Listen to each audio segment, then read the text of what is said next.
The Harris estate stood on a hill outside Lakeview. From a distance it looked like a palace. Tall gates, long driveways, shining windows. But inside, silence ruled. For 18 years, that silence had shaped the life of William Harris and his only son, Ethan. William was a billionaire. People in town spoke his name with respect and envy. He had money, businesses, cars, and houses.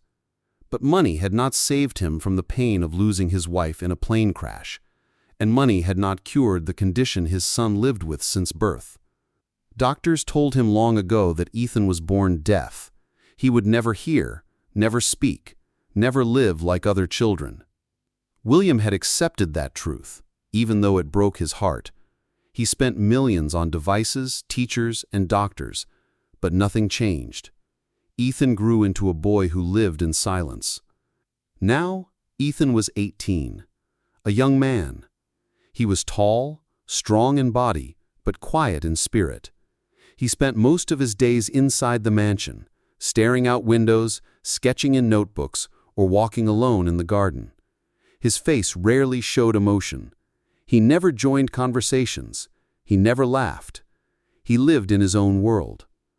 William often sat across the table from him during meals. He would talk slowly, use hand gestures, and sometimes write words on paper.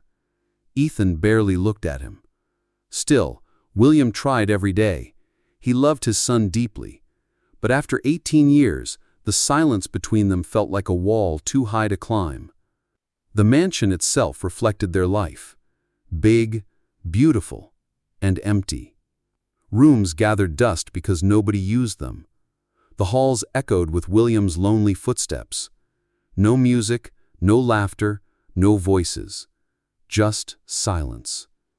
After many years of failed caretakers, William decided to hire a maid again.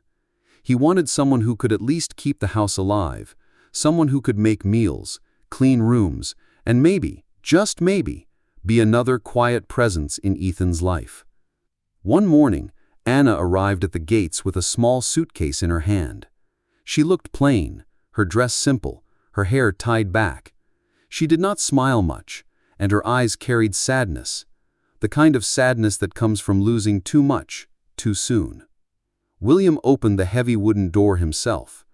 He looked at her, expecting chatter like most people brought, but Anna stood calmly, quietly, as if she understood what kind of house this was. "You'll clean, cook, and help when needed," William said. Anna nodded. "I understand." There was no long talk, no promises, just an agreement. William gave her a small room near the back of the estate. That night, Anna unpacked her clothes neatly. She placed a tiny photograph of a baby in her drawer and closed it softly. The silence of the house did not bother her. It felt almost familiar. The next morning, Anna began her work. She dusted the furniture, swept the long halls, and cooked a simple meal. William gave her a few instructions, then returned to his office. He did not tell her much about Ethan, only, "He does not hear. He keeps to himself." Anna nodded again. She did not ask questions. She respected silence. Later that day, she passed by a wide hallway and noticed Ethan sitting near the window with a notebook on his lap. His eyes were focused on the garden outside, but his face looked empty, like he was somewhere far away. Anna did not call out. She did not wave. She stood quietly for a moment, watching him, then walked away softly, letting the moment pass. Over the next days, she began to notice more. Ethan always carried the same sketchbook. He drew shapes, lines, sometimes faces. He kept an old stuffed animal near his bed, though he was already 18. He ate slowly, never rushing, never looking up. Anna started leaving small things for him: a cup of water near his chair, a folded blanket on the couch, a picture book left open on a table. She never pushed him to respond. She just left them, quietly. At first, nothing changed. But then one afternoon, something small happened. While cleaning the kitchen, Anna dropped a spoon by accident. It hit the floor with a dull thump. She looked up quickly. Ethan's shoulders flinched. Anna froze. Her eyes followed him. He did not look at her, but she had seen it clearly. He had reacted. If she was truly deaf, why did he move? She said nothing to William. She was not sure yet, but from that moment, she began to watch Ethan differently. The next morning, she tried again. She walked across the hall, letting her heels strike the floor firmly. Ethan, who was seated nearby, shifted his head slightly. Anna caught it. It was not random. That evening, while sweeping, she tapped the wooden handle of the broom twice on the floor. Ethan blinked and turned his eyes for a brief second. Anna's chest tightened. These were not accidents. He was reacting. For 18 years, everyone believed Ethan was deaf. Dozens of doctors had confirmed it, but what Anna was seeing with her own eyes told a different story. She did not tell William yet. She wanted to be sure. She kept watching, testing, leaving small signs. And every day she found another clue. The mansion had lived in silence for 18 years. But Anna was beginning to sense that the truth was hiding inside that silence. And one day soon, that truth was going to shake the Harris estate to its very core. The days at the Harris estate passed quietly, but Anna's mind was no longer calm. She could not forget the way Ethan had flinched when she dropped the spoon, or how his head moved when she walked heavily across the hall. For 18 years, everyone believed he was completely deaf, yet Anna had seen something different. She decided to keep watching. When she cleaned, she paid attention to every small detail. If she closed a door softly, Ethan didn't move. But if she closed it with a little weight, his eyes blinked. If she placed a cup gently on the table, nothing. But if she set it down with a slight thud, he shifted. These were not random. These were reactions. Still, she kept it to herself. She knew William might not believe her if she told him now. For years, so many doctors had given him the same report. If she rushed, he might think she was just imagining things, so she waited. One afternoon, while tidying up the storage room, Anna found something old under a stack of books. A single wireless earbud. She wiped off the dust and tested it with her phone. It still worked. She placed it in her pocket, unsure why she kept it. That night, while preparing dinner, she noticed Ethan sitting by the window, sketchbook in hand, as always. His pencil moved slowly across the paper. She felt a thought rise in her heart. What if I try the earbud? The next morning, when William was in his office, Anna quietly walked into Ethan's room. He was seated on the edge of his bed, his stuffed toy beside him.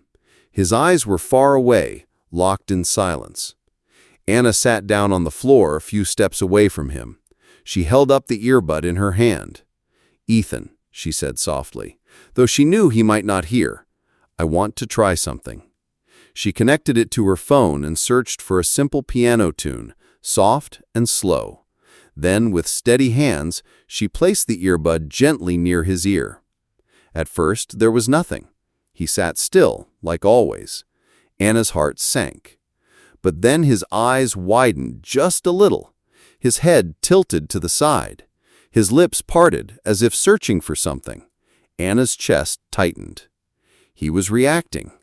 Her breath caught as she watched him. His brow furrowed, his face full of concentration. He pressed his fingers lightly against his chest, like he was feeling something inside. Then it happened. In a voice so faint it was almost a whisper, Ethan said one broken word. "Mom." Anna's eyes filled with tears instantly. Her hands shook. For 18 years, the house had been filled with silence, and now a word had cut through it. The word of a boy who had lived without a voice. Ethan's lips trembled. His eyes looked lost, confused, almost frightened. But there was no mistake. He had spoken. Anna didn't push him. She didn't cheer. She just sat there, letting the moment breathe. That night she could not sleep. She replayed the moment over and over in her head. Ethan had spoken. He had reacted to music. He was not what everyone thought. The following days, Anna tested again. She played soft sounds, gentle songs, nature recordings of birds and rivers. Ethan always reacted. Sometimes he blinked fast, sometimes he turned his head slowly. Once, while a calm violin played, his lips curved into the smallest smile. It was real. But Anna knew she could not keep this secret forever. William needed to know. She also needed to be sure. And then, as if fate was guiding her, she discovered something that shook her even more. While organizing the storage room, Anna opened a broken cabinet. Inside were old pill bottles and files. She picked one up and read the label. Ethan's name was written on it in black ink. The medicine was prescribed by Dr. Clark. Curious, she took pictures of the bottles and searched online later that night. Her stomach turned as she read the results. The drug had dangerous side effects in children. The words hit her like thunder. Possible hearing damage. Her hands shook as she scrolled through more articles. She discovered Dr. Clark had once been accused of using unsafe treatments in children. Some even called them experiments. Anna closed her phone and sat in the dark, her heart heavy. Could it be that Ethan had not been born deaf? Could it be that years of medicine had damaged his hearing instead? The thought burned in her mind. The next afternoon, she sat with Ethan again. She placed the earbud near his ear and played another soft piano tune. This time, Ethan tilted his head and his lips moved again. But before anything more could happen, the bedroom door burst open. William stood there, his eyes wide with shock. His gaze went straight to the earbud in Anna's hand. His face turned from confusion to anger. "What are you doing?" he shouted. His voice filled the room, heavy and sharp. Anna stood quickly. "Please, it's not what you think. You're putting sound in his ear? He's deaf. You can't do that." William's anger rose with every word. Ethan's body tensed. His hands dropped his stuffed toy. Then suddenly, he moved. He stood and walked straight to Anna. He wrapped his arms tightly around her waist, holding on with all his strength. William froze. His mouth opened, but no words came out. Then Ethan lifted his head. His voice was shaky, but clear enough. "I heard." The room went still. William's face drained of color. His whole body shook. He looked at his son as if seeing him for the first time. Anna held Ethan close, her own tears flowing. "William," she whispered, her voice trembling, "your son is not what you've been told. Something has been hidden from you." William stumbled back and sat on the edge of the bed, staring at Ethan with trembling hands. His heart raced. For 18 years, he had believed his son was trapped in silence. But now, right in front of him, that belief had been shattered. The truth was breaking through. But behind that truth was a darkness neither William nor Anna were ready for. William sat on the edge of the bed, shaking. For 18 years, he had believed one thing. In 1 minute, that belief broke. His son had said, "I heard." The words kept echoing in his mind. He looked at Ethan, then at Anna, and felt both fear and hope fighting inside his chest. Anna spoke gently. She told him everything she had seen. The flinch when a spoon fell, the head turn when footsteps were heavy, the small smile when soft music played. Then she told him about the earbud. She did not raise her voice. She did not try to win an argument. She simply told the truth. William listened in silence. His face was pale. "Show me," he said at last. They walked to the storage room. Anna opened the old cabinet. William saw the pill bottles and files with Ethan's name. He picked up one bottle with shaky hands and read the label. His jaw tightened. "Dr. Clark gave me this when Ethan was a baby," he whispered. "He said it would help his nerves. He said it was safe." Anna took a breath. "I searched it, William. It can hurt a child's hearing, especially when used for a long time." William closed his eyes and put a hand over his face. He wanted to scream, but no sound came out. He felt guilt, anger, and shame all at once. "I trusted him," he said. "I trusted him with my boy." "You didn't know," Anna replied. "But now we do, and now we must act." The next morning, William called a new doctor, Dr. Ruth Parker. She came to the Harris estate that same day. She did not rush. She sat with Ethan, watched him, clapped softly from behind, placed a small speaker near his ear, and asked Anna to play a slow song. Ethan turned his head to the sound. He blinked. He touched his chest like before. When she finished, Dr. Parker faced William and Anna. "Your son is not fully deaf," she said plainly. "He has some hearing. With care and therapy, he can improve more. But these medicines," she looked at the bottles on the table. "Who gave them?" "Dr. Clark," William said, his voice flat. Dr. Parker's eyes darkened. "That name is known. There were complaints. Some say he used children for unsafe trials." "I'm sorry." William sat down stunned. 18 years of silence pressed on his back like a stone. He looked at Ethan, who stood by the window holding his sketchbook close. "I failed you," William whispered. "I should have asked more questions." Anna touched his arm. "Don't stay in guilt. Move in truth. Help him now." William nodded. He stood up with a new face. "We stop the medicine today. We call the district attorney. We bring every record. We make them listen." They worked side by side. Anna made a clear list of dates and doses. William gathered files, receipts, and old messages. Dr. Parker wrote a note to support their claim. By the end of the day, a box sat on the table, full of proof. The call went through. An investigator came. Then came more calls. Other families stepped forward. Some told stories of lost hearing. Some told stories of pain. The case moved fast. In the county court, the air felt heavy. There were cameras outside, but inside it was just people and truth. The district attorney asked simple questions. Anna told her story with calm strength. She spoke about the spoon, the footsteps, the earbud, the first word, Mom. William told the court how he trusted Dr. Clark, how he wanted to help his son, how he followed the doctor without asking more. They played short clips on a screen. In one, Ethan turned toward a low sound. In another, he whispered, "I heard." The room was quiet. Some people wiped tears. Dr. Clark sat with his lawyer trying to explain, but the papers, the bottles, the dates, the other families, everything stood against him. He had hidden danger in the name of help. He had played with lives. When the judge spoke the verdict, nobody cheered. People just breathed. It was over. Dr. Clark was found guilty of harming children and lying about care. He would face the price of what he had done. Back at the Harris estate, life did not change in one day, but it did change. The house no longer felt like a tomb. Anna stopped the medicine. Dr. Parker set up a plan.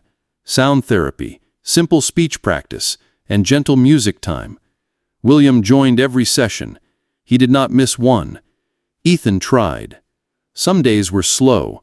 Some days were bright. He learned to match a beat with his foot. He learned to shape small words with his lips.